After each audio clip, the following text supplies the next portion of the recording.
প্রিয় সুধী, আশা করি সকলে খুব ভালো আছেন। আজকে দেখতে যাব বাংলাদেশের জাতীয় জাদুঘর। বাংলাদেশ জাতীয় জাদুঘর ঢাকার শাহবাগে অবস্থিত। বাংলাদেশের প্রধান ও জাতীয় সংগ্রহশালা। 1913 সালে 20 মার্চ এটি ঢাকা জাদুঘর নামে প্রতিষ্ঠিত হয় এবং 1983 সালের 13 নভেম্বর বর্তমানে 4 তলা ভবনে জাতীয় জাদুঘর হিসেবে আত্মপ্রকাশ করে। এর নকশা করেছেন স্থপতি সৈয়দ মাইনুল হোসেন। এখানে 44টি গ্যালারি রয়েছে।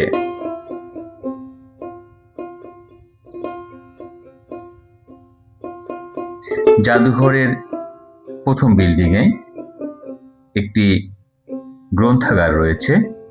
এখানে সব রকমের বই পাওয়া যায়।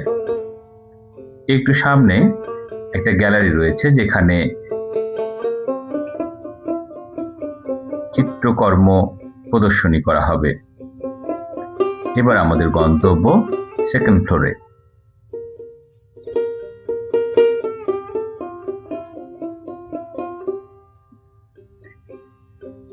সেকেন্ড ফ্লোরে একটি মানচিত্র রয়েছে যেখানে সারা বাংলাদেশের জেলাগুলি কোথায় কোন দিকে অবস্থিত সেটা উল্লেখ করা রয়েছে। জাদুঘরে শুধু বয়স্ক মানুষই নয়, ছোট ছোট বাচ্চারা বাংলাদেশের জীববৈচিত্র্যকে এবং বাংলাদেশকে জানার জন্য এই জাদুঘরে আসে। অর্থাৎ বাংলাদেশকে জানার জন্য প্রত্যেকটা শিশুকে এই জাদুঘরে আসা অবশ্যই দরকার।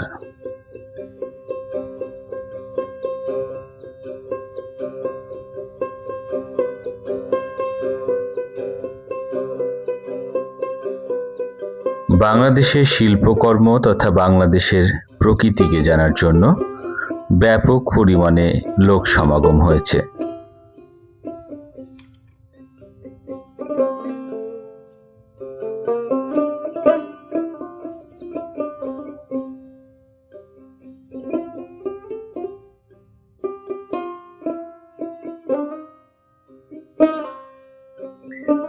আম, জাম, কাঁঠাল, লিচু এবং প্রত্যেকটা প্রাণী সুন্দরভাবে গ্যালারিতে সাজানো রয়েছে, যেটা শিশুদের মনকে বারবার আকৃষ্ট করে।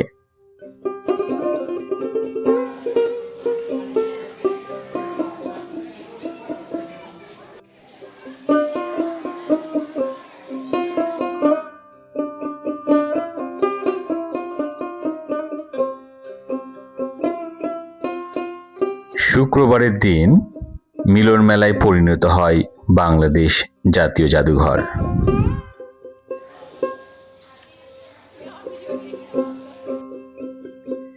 গ্রামীণ ঐতিহ্যকে ধারণ করে জাদুঘরে সাজানো হয়েছে প্রত্যেকটি গ্যালারি। রয়েছে পাখা, হাঁড়ি এবং মাছ ধরার সমস্ত যন্ত্রপাতি।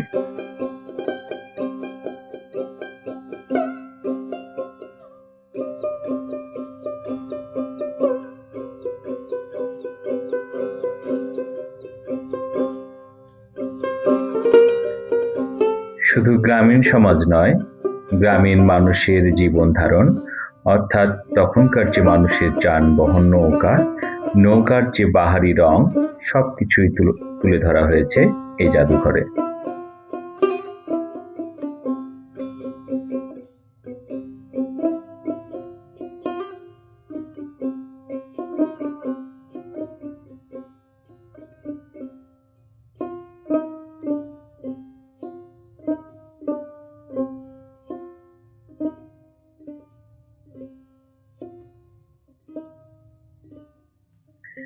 মানুষের দৈনন্দিন কাজে ব্যবহৃত সমস্ত পোশাক, আশাক, আসবাবপত্র, হাঁড়ি, পাতিল, গামলা সমস্ত কিছুই তুলে ধরা হয়েছে এই জাদুঘরে।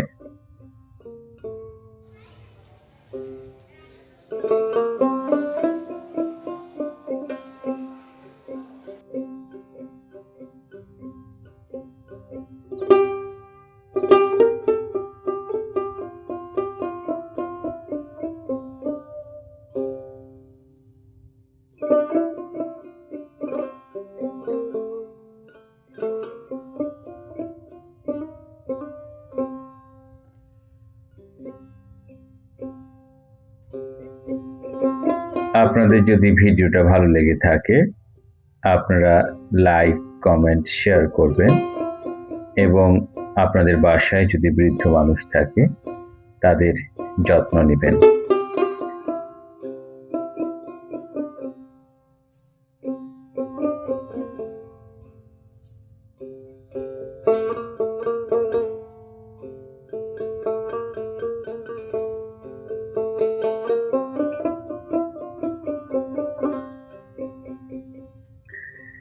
আপনাদের যদি ভিডিওটা ভালো লেগে থাকে তাহলে লাইক, কমেন্ট, শেয়ার করবেন। আবার দেখা হবে অন্য কোথাও। সবাই খুব ভালো থাকবেন।